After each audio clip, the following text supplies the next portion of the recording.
My name is Aman, and I come from a very poor family. We lived in a tiny village at the edge of a big forest. Our house was made of mud, the roof leaked during rain, and we had only 2 small rooms. But that little house was our world. I lived with my parents and my younger sister, Mira. My father worked as a farm laborer. He earned money only when there was work. My mother cooked food and washed clothes for neighbors to earn a few coins.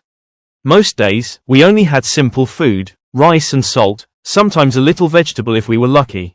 Sometimes we slept hungry, but my parents always tried to hide their hunger from us. One night, I saw my mother crying quietly. I asked, "Ma, why are you crying?" She quickly wiped her tears and said, "I am not crying, Aman."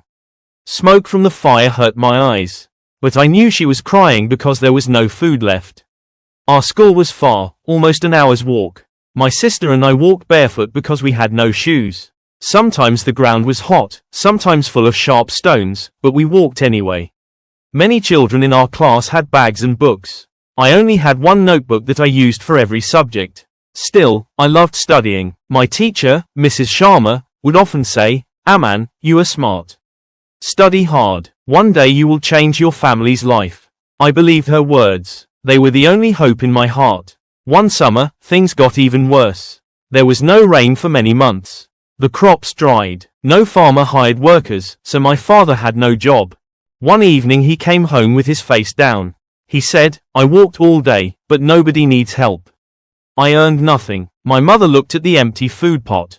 She had nothing to cook that night. My sister hugged me and said, "I'm hungry." I felt helpless. I wanted to shout at the sky, "Why us? Why always us?" That night, we all slept without dinner. I could hear my parents whispering. My father said, "If this continues, we may not survive."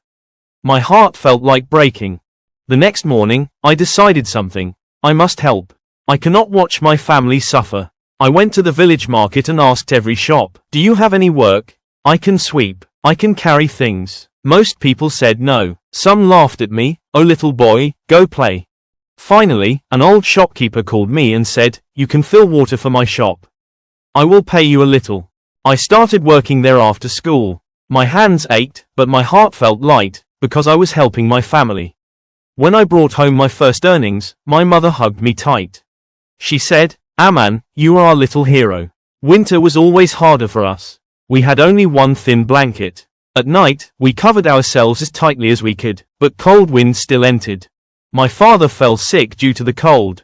His cough became worse day by day. We had no money for a doctor. One night my mother whispered to me, "Aman, your father needs medicine." I don't know what to do. The next day, I worked extra hours at the shop. I lifted heavy boxes, even though my back hurt. By evening, I had enough money to buy medicine. When I brought the medicine home, my father smiled weakly and said, "You are stronger than you think, my son." Months passed. Life was still hard, but we kept going. One day, my school announced a big exam. The student who got the highest marks would receive a scholarship, free education, free books, free uniform. I wanted that scholarship more than anything. I studied under a street light every night because we had no electricity at home.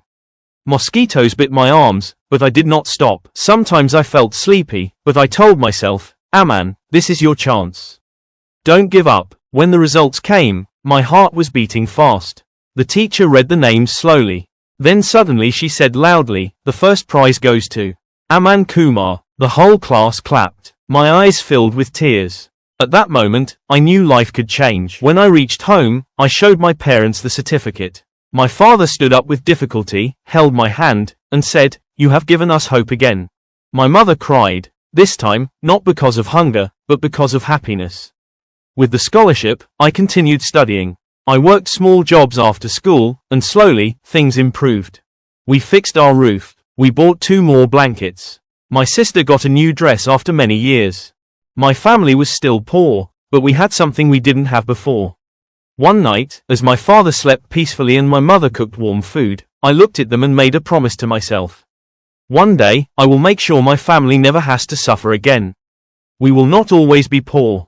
I will study, work hard, and change our life. After winning the scholarship, my life changed. I started studying in a better school in the town. Everything there felt new to me. The classrooms were bigger. The teachers spoke good English. Students had nice uniforms, polished shoes, and heavy bags. I felt small and shy. I had old clothes and one broken bag, but I told myself, I am here to learn. Not to show off. Every day I walked 3 kilometers to school, and 3 kilometers back home. Sometimes it rained, sometimes it was very hot, but I kept going. Even with school, I continued working at the shop in the evenings. I carried crates, filled water, cleaned shelves, and sometimes helped customers. The shopkeeper became like a grandfather to me. He would say, Aman, you are a rare boy. Many boys your age play all day, but you work and study. With the money I earned, we bought a small lamp and a new notebook for my sister. Life was still hard, but it felt less painful. Our men went for another exam and earned scholarship abroad. When the family received the letter about their son's scholarship abroad, they could hardly believe it. The mother cried softly, and the father smiled for the first time in many days. They had suffered and struggled for so long that this news felt like a miracle.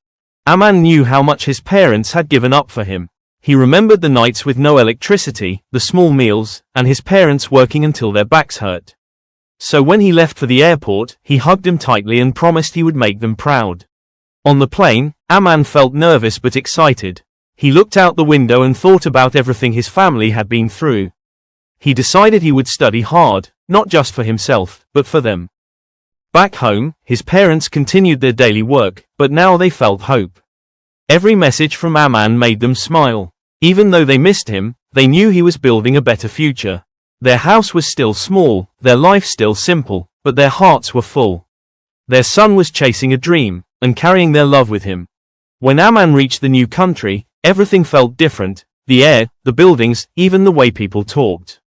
At first, he felt lonely and a little scared. He missed his parents, their small home, and the warm food his mother made.